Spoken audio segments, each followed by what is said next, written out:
বলি। তো তুমি বলছো যে এই সিলেবাসটা যদি বছরের শুরুতেই চেঞ্জ হইতো তাহলে আজকে তোমাদের পরীক্ষা খুব ভালো হতো। তো মাঝখানে একটা সিলেবাস, বছরের শেষে এসে আর এক সিলেবাস, এই যে একটা পরিবর্তন হঠাৎ, এ কারণেই পরীক্ষা মানে খুব একটা ভালো হচ্ছে না নাকি? তো এখন ক্লাস যখন 9-এ উঠবে তখন তুমি কি প্রত্যাশা করো এই কারিকুলামের ওপর? আচ্ছা, আমি পরবর্তী ক্লাস 10-এ উঠছি। এই ক্লাস 10-এ যেহেতু আমাদেরকে সরকার থেকে বলা হয়েছে যে আমাদেরকে সংক্ষিপ্ত সিলেবাসে আমাদের এসএসসি হবে।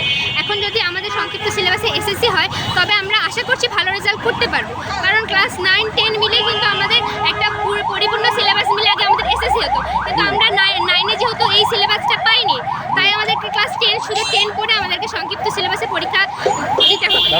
হ্যাঁ, তাই আমাদের ক্লাস 10 থেকে যদি আমাদের শুরু থেকে এইরকম একটা সিলেবাস দিয়ে দেওয়া হয় যে এভাবে আমাদের এসএসসিতে পরবর্তী এসএসসি হবে, তাহলে আমরা মূলত আমরা একটি প্রস্তুতি নিতে পারবো বছরের শুরু থেকে আমাদের এসএসসির জন্য।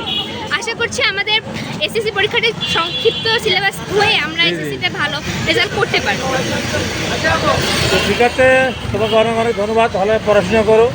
এই সিলেবাস আসলে অনেকেই সাপোর্ট দিয়েছে। তো সামনে তুমি ভালো রেজাল্ট করে যেন জীবনের লক্ষ্যে পৌঁছতে পারো।